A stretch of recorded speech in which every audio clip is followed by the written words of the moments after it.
Good morning, everyone. Good to have you with us. Oh, lovely music this morning.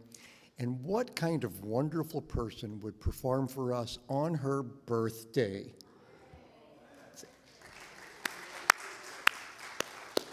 How many are we today? Huh? How old are we today? I'm 25. I am so depressed. It's okay. I cried a little bit when I woke up. I was like, oh. I should know better than to ask. Luckily, she is fantastic. So please welcome back Ashby Laws.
Thank you, Ashby. That was absolutely beautiful. It's so good to have you back, and happy birthday. We're so happy you're here with us today.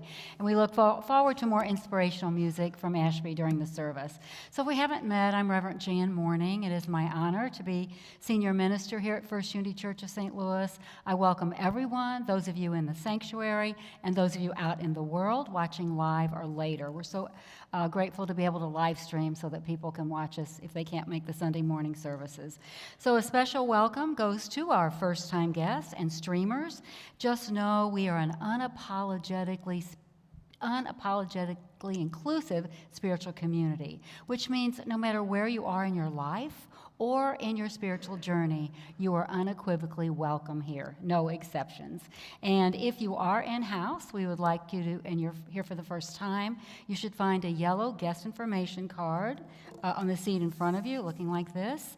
And if you'd like to fill it out, we will not harass you in any way, but on the back there are some choices. And one choice is we would be happy to gift you a year's subscription to our Daily Word magazine, which you're going to hear from in a few minutes by our highly trained prayer chaplain.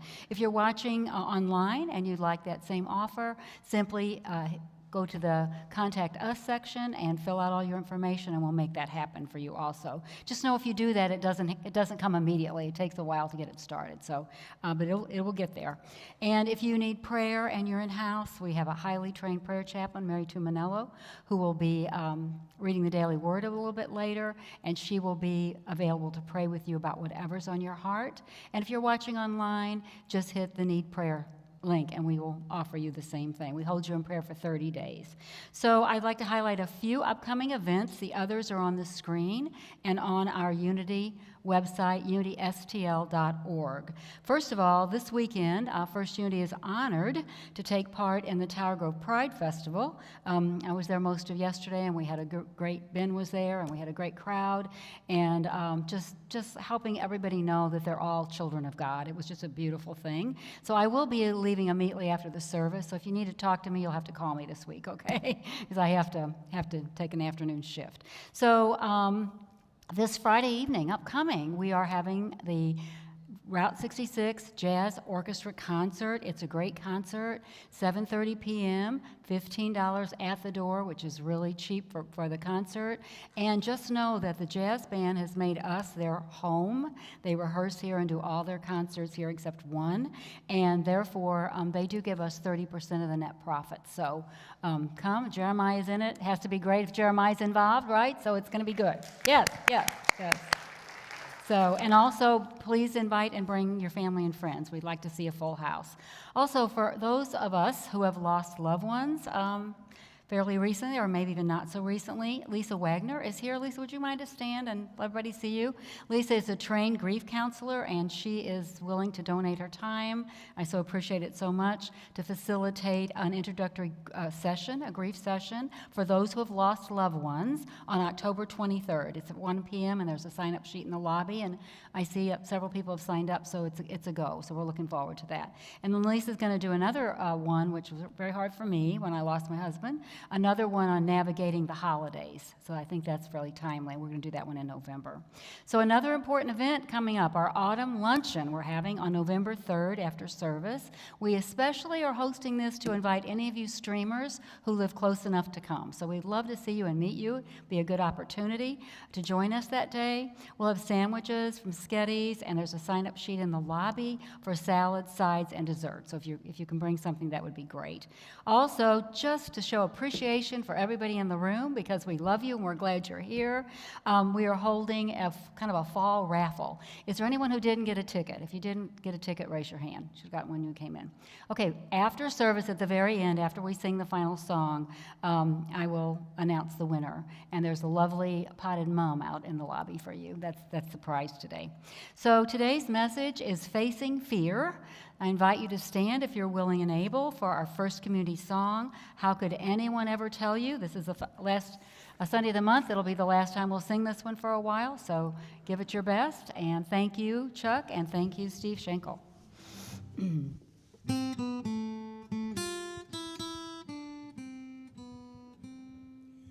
How could anyone ever tell you you were anything less than beautiful.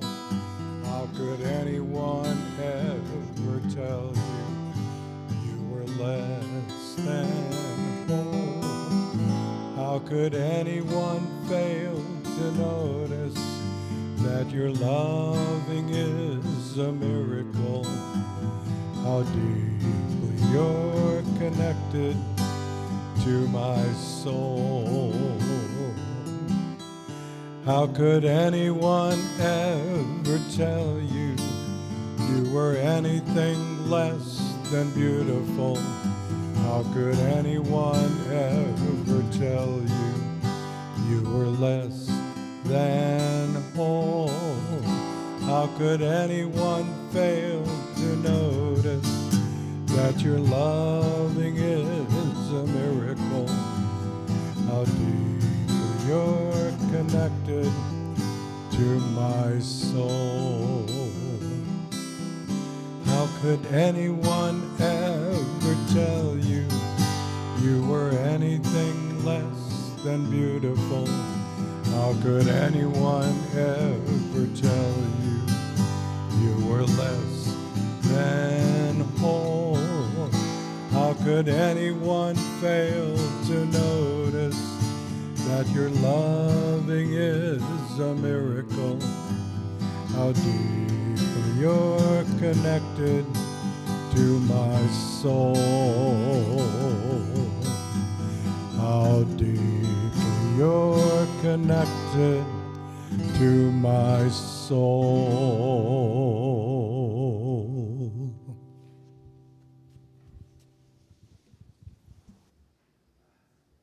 Good morning. My name is Mary Chumanello, and I have the privilege of being your prayer chaplain today. I will be over by the windows after the service to pray with you that's anything on your heart. You know, prayers don't always have to be asking for things. It can also be gratitude. Our word today is comfort. I am comforted by the divine presence within me. Would you repeat that with me? I am comforted by the divine presence within me. I am grateful for the people who have understood how to comfort me when I am feeling down. They listened when I needed to talk and blessed me with their kindness. Often they didn't need to say a word or do anything more than be with me for a while. Their understanding presence was what I really needed. Even if I am without the comforting presence of another, I can find comfort in the divine presence within me. As I open my heart to God, I feel understanding, loved, and accepted completely. Just as I am, I need not feel self-conscious about needing comfort or how I express my feelings. I need only feel the unconditional love of God. As my trust in the divine presence grows, my sadness diminishes. Healing peace flows through my entire being as I am comforted. And from Isaiah 66, chapter 66, verse 13, as a mother comforts her child, so I will comfort you. You shall be comforted in Jerusalem. Let us pray. Let us know that just deep within us, there is always comfort. We just need to find it. Just know and say, I am comforted. I am comforted. And the fear and the anxiety will fade away. We are so grateful for knowing that we are not alone. And in that, we find great comfort. And so it is. Amen.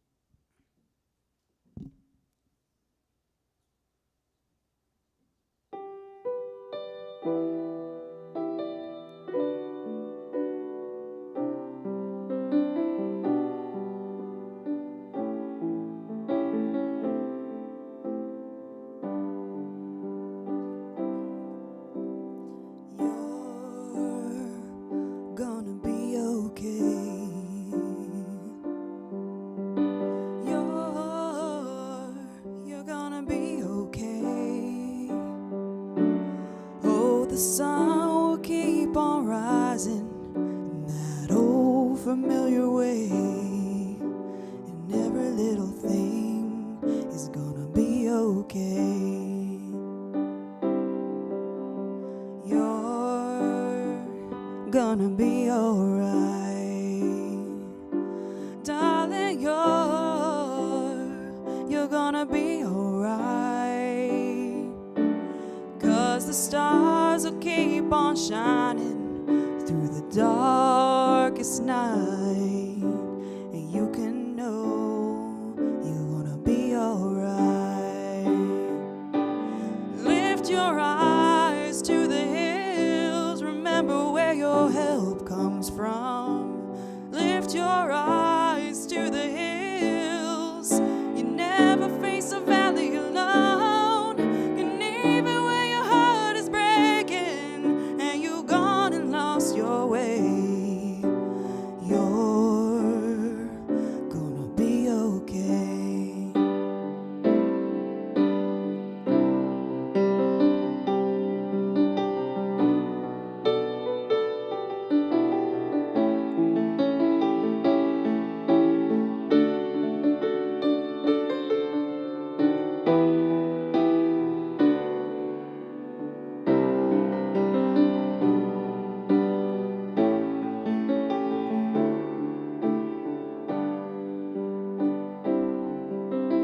You're gonna be okay.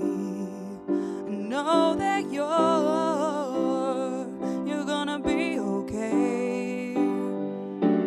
Not a care in this whole world can take that truth away. You're gonna be okay.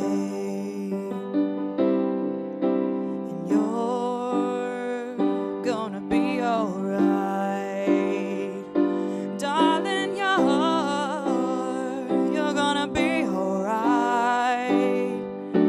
At the end of all our breath, when we are beckoned to the light, love will meet you there. You're gonna be alright. And at the end of all our breath is the beginning of new life. And you're gonna be alright.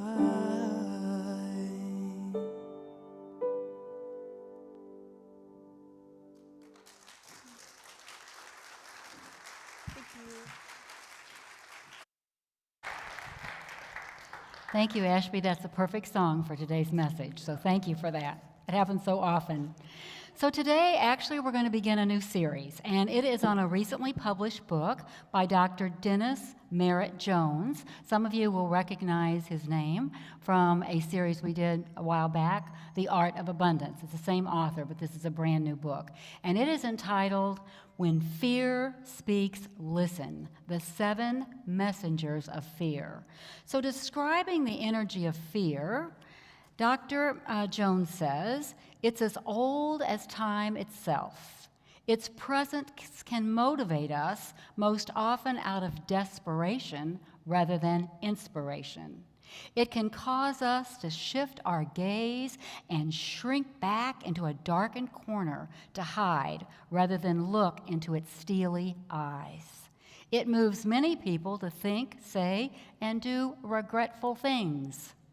It is also difficult to identify because it wears so many deceiving disguises. In addition, it causes us to react rather than to respond to what arises in the moment. It is fear, and most of us try to avoid it like the plague. And this is the thesis, final one is the thesis of his book. Perhaps there's a better way to deal with our fears by mindfully listening to what they have to say. So Jones titles the first chapter of his book, Welcome to a Most Unusual Exploration. And he says, wisdom says, the better we understand, there you go, thank you. Wisdom says, the better we understand something, the more logically we will be able to deal with it. We might best understand the anatomy of fear by first dissecting it and seeing what it is and what it is not.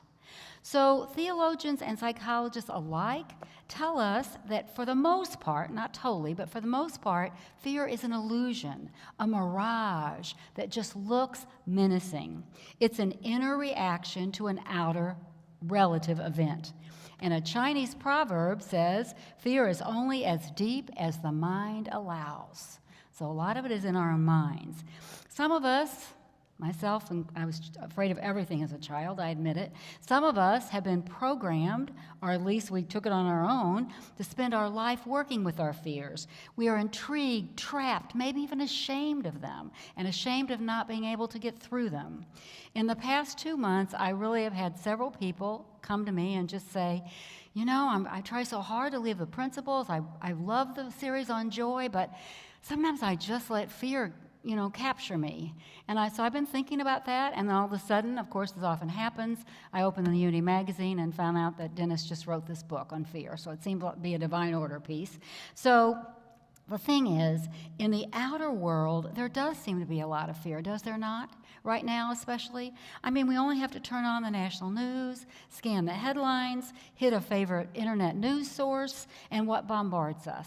Horrific wars in the Middle East and in Ukraine, mass shootings in our own country, racial and class injustice, hate crimes, and political polarization. No wonder some of us are struggling with fear right now. It's really widespread. But I'm guessing that most of us would like to mitigate fear and take back the power that we have given to us, so we can live the lives we're supposed to live. And Dr. Jones says, in effect, this is a noble pursuit that will enrich not only our own lives, but the whole world. Because metaphysically, we are all one.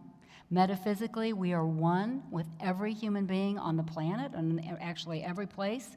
So we can personally transcend that bondage of fear, and when we can, the whole world, not just our own lives, but the whole world is going to become a better place. Jones says the primal energy of fear has been the cause of every war ever fought, every act of violence, selfishness, and greed visited on humankind since the beginning of time. Fear can invade our lives and leave us feeling alone and helpless, and I'm sure all of us have been there. Almost every human being at some point in his or her life knows that debilitating effect of fear. It rages through the body and mind, and our human response is, guess what? To try to escape from it. That's our human reaction, for sure. Many of us are familiar with the acronym FACE EVERYTHING and RISE. And while that's our goal, those are our intentions, too often we actually forget everything and run. Or try to run, at least. Try to run away, try to escape. Thinking we can outrun fear, we might head to the pharmacy, the liquor cabinet, the candy aisle, internet shopping, or to some other temporary escape. Note the word temporary. Temporary. We can run from our fears, but we cannot hide. In the midst of running, we forget that we just need to stop, breathe, face our fear head on, and ask what business it has controlling our lives. A little bit different perspective on fear in this book. So brain research reveals that when we're really frightened, our reptilian brain, which is right at the back of our neck, takes over. And that causes us to mindlessly react instead of intelligently, faithfully responding to fear. This is actually called downshifting. We go from our front brain, our front cortex, where we can think and reason and, be intelligent, right down to that reptilian brain, which is sometimes called the dinosaur brain. And some of you know this story. Shortly after I moved back to St. Louis, I was living in an apartment, and in the middle of the night, my ferocious watchdog, my big ferocious watchdog, who was a 15-pound dachshund, who usually ran and hid under the bed when the doorbell rang, but not this time. He started barking just ferociously. I've never heard him barking and growling like that, and of course it woke me up, and the next thing I heard just struck terror in my heart. I heard male voices coming from the living room in my apartment. And I had enough sense to call 911. I don't even know how we could do that because I was downshifted. And when the dispatcher asked me for my address, I could not remember it. I was right down here. I couldn't even remember my own address. Luckily, he was well trained, so he coaxed me into remembering it and told me, right now, get up and lock your bedroom door, which I also hadn't thought of either. And they were there. You know, the police arrived quickly, and the intruders were arrested, and it was all over, except I did not sleep much that night, and I did not sleep very well in that apartment for months to come. And that's a good example of when we are downshifted.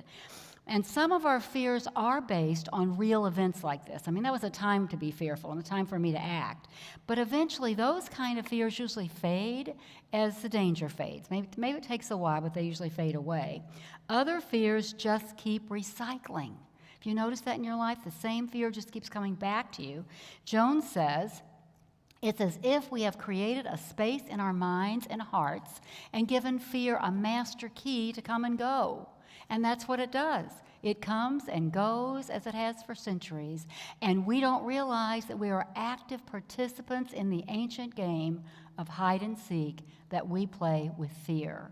But here's the good news of the day. We always have a choice.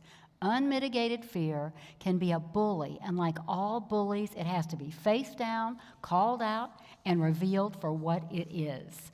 You can run, we've already said this once, but you cannot hide from fear.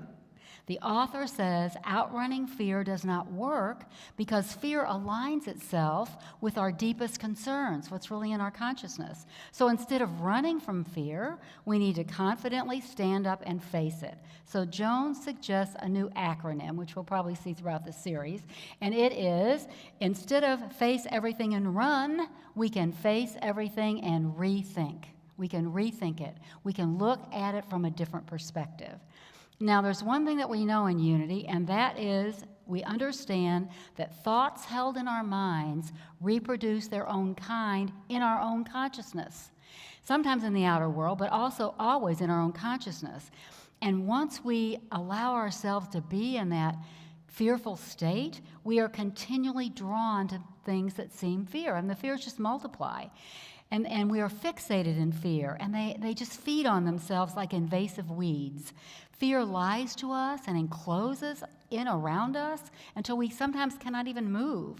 It can become a vicious cycle, a chain that binds us and robs us of our power and freedom. It has even been called a mind killer. And so the question is, what do we do when fear shows up? How do we relate to it? How do we get in touch with it? And I think in a familiar Bible story told in both Mark and Luke, Jesus shows us the way. And many of you know this, so I'm just going to tell it quickly. But after Jesus has spent the entire day teaching, he and his disciples leave the crowds and depart in a boat on the Sea of Galilee. A great storm arises, and the waves just wash over the boat so that it becomes swamped with water. Jesus is sleeping, as you can see there, on a cushion in the back of the boat. And the disciples just become more and more fearful. Finally, they wake him up and say, "Teacher, don't you care that we are perishing?"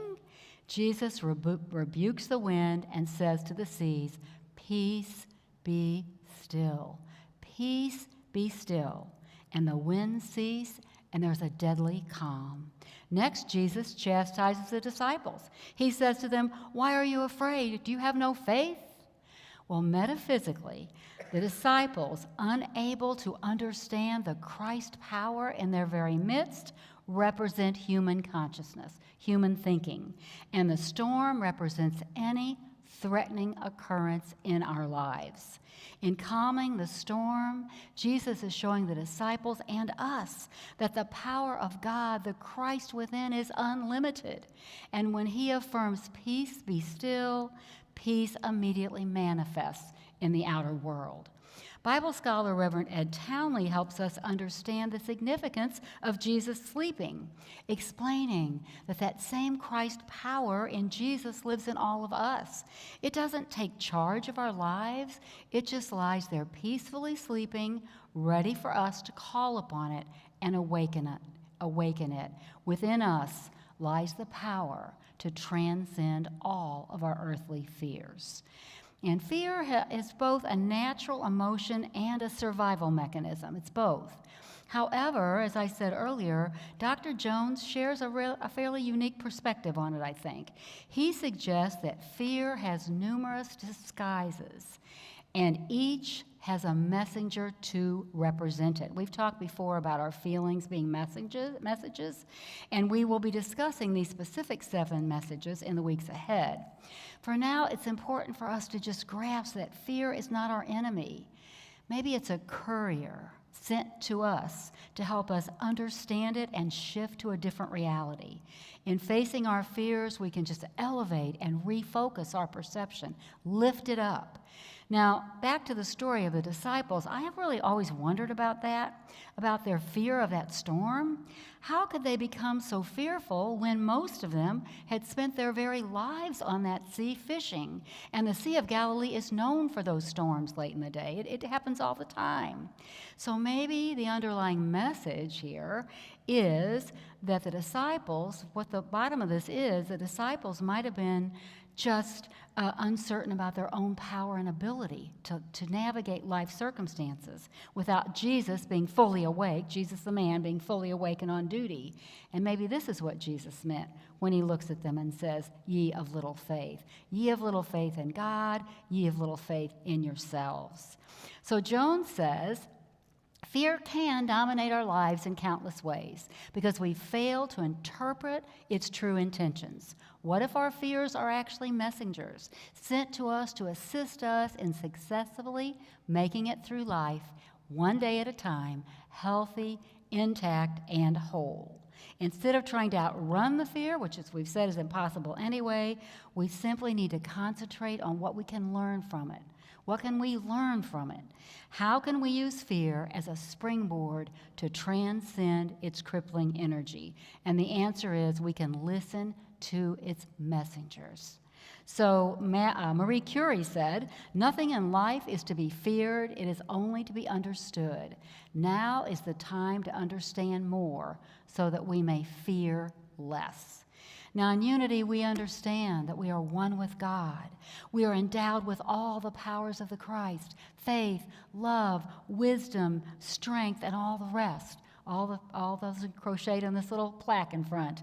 And the powers, those powers within us are greater than anything that happens to us in this physical world. They are greater than our fears. This means you, I, every single person has that power within us to rise above whatever is currently seeking to bring us down. Dr. Jones advises us, instead of letting fear get the best of us, we can let Spirit be our guide with courage at the reins. Trust in God allows us to face our fears head on. So in the weeks ahead, we're going to explore all of those messengers of fear, along with their disguises. And then each message has some disguises with it.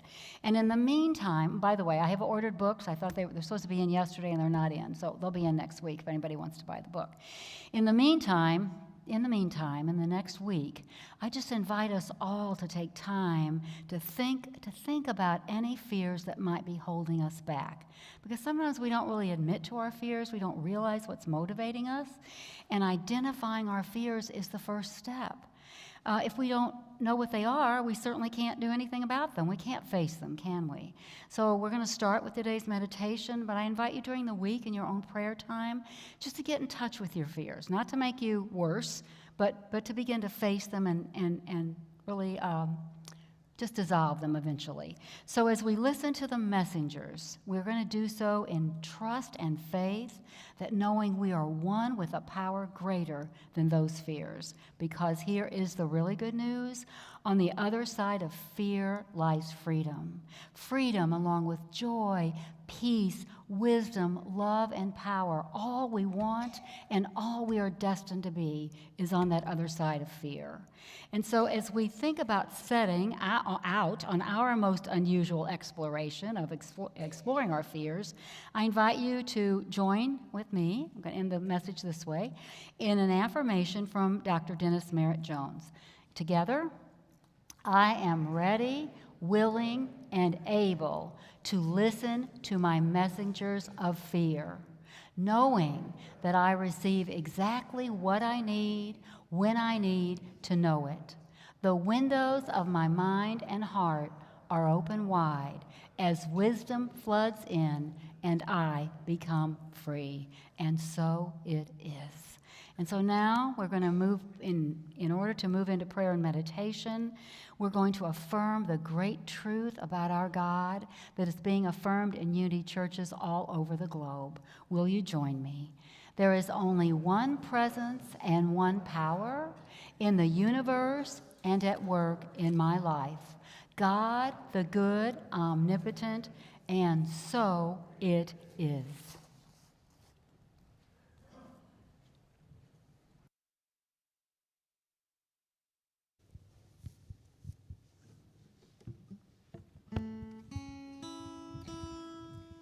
In the silence, there is a sacred place, a secret meeting place. God is there. In the silence, where every color blends and every rainbow ends, good is there.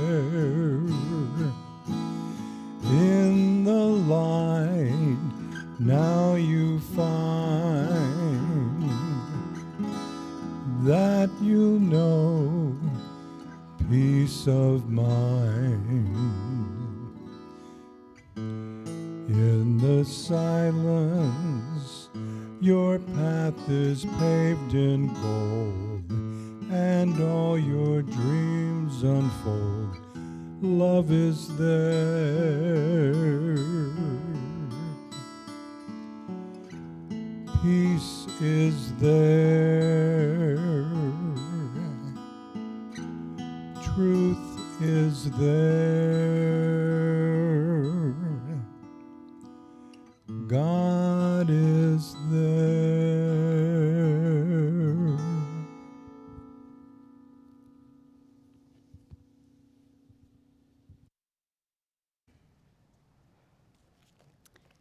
And so now I invite you to close your outer eyes if you have not already done so. Take a deep cleansing breath, breathing into that inner sanctuary of your own soul. Hold that breath for just a few moments, feeling Spirit gently moving through you now. And as you exhale, just let go.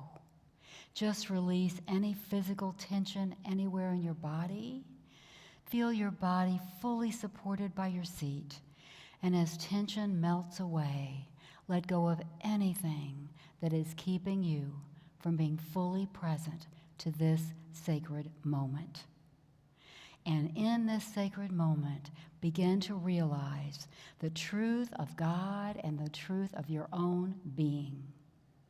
So take another deep breath, and this time as you relax and release, just let go of any limitation your human mind has imposed on the divine or on yourself. Release yourself from the clutches of worry, doubt, and fear. Right now, your sole purpose is to experience the unconditional love of God. Know now that you are always immersed in the Holy Spirit of light, love, and wisdom. Know that you and the Almighty are one. So now in this sacred moment, just realize you are a unique expression of the most amazing life force there is. This is your divine inheritance. You were created to reveal the majesty and power of God. God is love, perfect and unconditional. And the perfect love of God casts out fear. No matter what fears you might be facing in your human consciousness, set the intention this day to shift your perspective, to see them differently, to understand the messages they bring, and to visualize yourself moving forward to a life of freedom and joy. Take a moment now to allow any human fear that you might realize just to gently surface. See it in your mind's eye as a word or a picture. Maybe it's a fear you've been holding for a long time. Maybe you have multiple fears. Maybe they're all related. So right now, just visualize the bright light of God's perfect love enfolding you, surrounding you, expressing as you. Say to yourself, peace, be still. Peace, be still.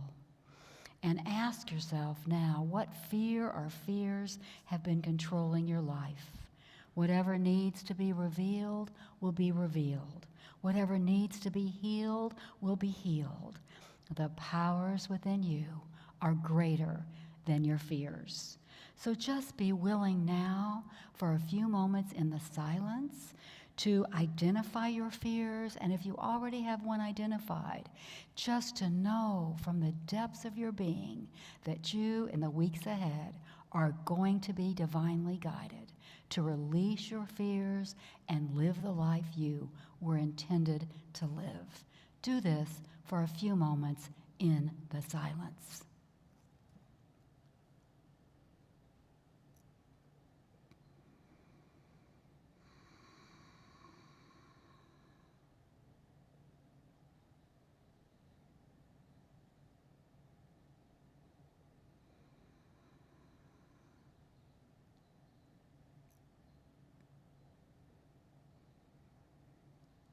And so now as we come together, know that this is just the beginning of your excursion of your fears. And it's important for you to remember always that you are never alone. God is with you always. This is your truth. You are always loved. You are always guided. You are always protected. God in you has all in shape to know that your fear is going to transform into something good. Let this beautiful words, the beautiful words of the prayer of faith, our co-founder Myrtle Fillmore's favorite prayer, filter through your consciousness. God is my help in every need. God does my every hunger feed. God walks beside me, guides my way through every moment of the day. I now am wise, I now am true, patient and kind, and loving too. All things I am, can do, and be through Christ the truth that is in me. God is my help, I cannot be sick. God is my strength, unfailing quick. God is my all, I can conquer fear, since God and truth and love are here. And so we celebrate this moment. We are grateful for this. And we say in and through the power of the Christ, thank you, God. And so it is. Amen.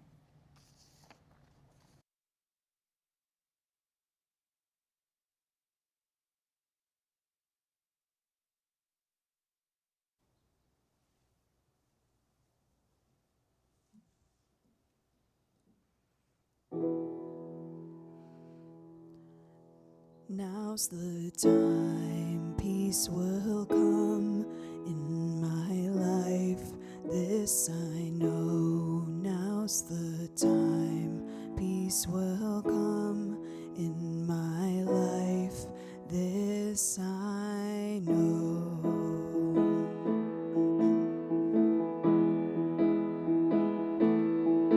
Sometimes when I am feeling as big as the land, with the velvet hills in the small of my back and my hands playing in the sand, my feet are swimming in all of the waters.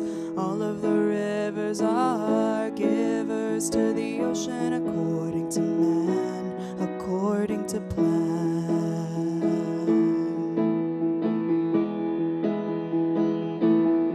Well, sometimes when I am feeling so grand, and I become the world, and the world becomes one man. When my soul becomes a part of the river, all of the rivers are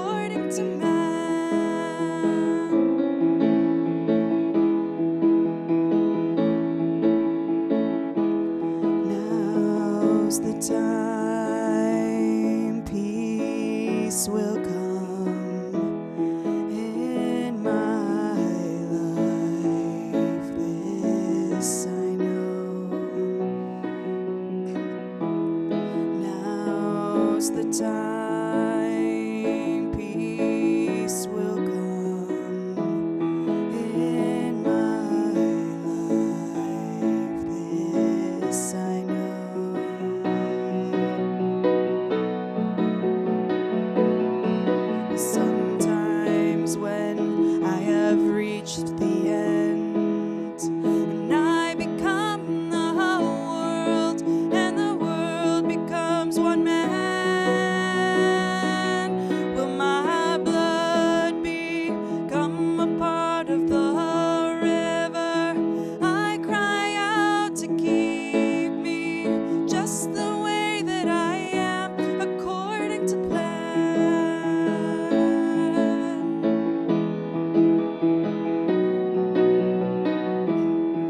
Now's the time peace will come in my life. This I know. Now's the time peace will come in my life. This I know. Now's the time peace will come in my life. This I know. Now's the time peace will come in my life. This I know. Now's the time peace will come in my life.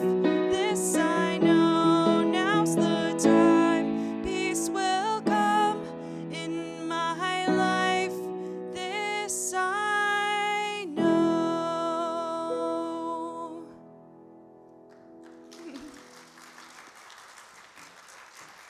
Thank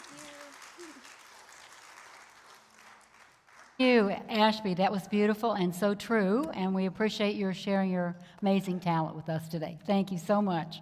And thank you, Chuck, for being our song leader today. We appreciate you, and thank you, Steve Schenkel, for all you do and bringing such amazing music to us.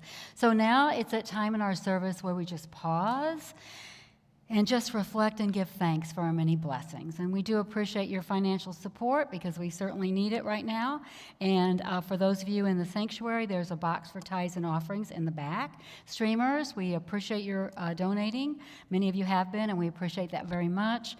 Contributions can be made via Apple Pay, Google Pay, or PayPal. Just hit the donate button on our unitystl.org website or on our YouTube channel. And knowing that we are one with divine source always, would you please join me in blessing our many gifts? Together, divine love flowing through me blesses and multiplies all that I have, all that I give, and all that I receive. Thank you, God. And now I invite you to stand if you're willing and able for our prayer for protection. Together, the light of God surrounds us. We are the light. The love of God enfolds us. We are the love. The power of God protects us. We are the power. The presence of God watches over us. The presence indwells us. Wherever we are, God is, and all is well. So thank you all for being here today. If you're not busy this afternoon, come to Tower Grove Park and greet us. We're in the orange section. And please do come downstairs after coffee and conversation. Immediately following the service, we'd like to ask you to just stay for just a minute. It won't take long, okay? So our ending song today is going to be Oneness, and thank you, Chuck.